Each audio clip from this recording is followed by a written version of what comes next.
వివాహమన్నది పవిత్రమైనది, ఘనుడైన దేవుడు ఏర్పరచినది, ఘనుడైన దేవుడు ఏర్పరచినది.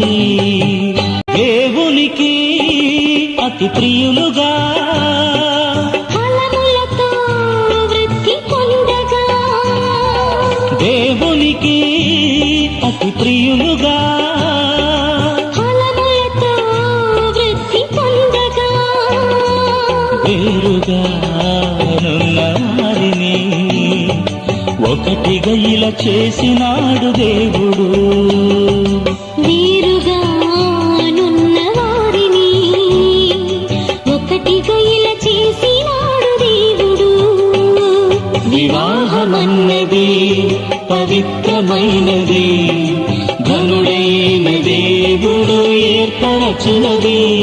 వివాహమన్నది పవిత్రమైనది, ఘనుడైన దేవుడు ఏర్పరచినది, ఘనుడైన దేవుడు ఏర్పరచినది.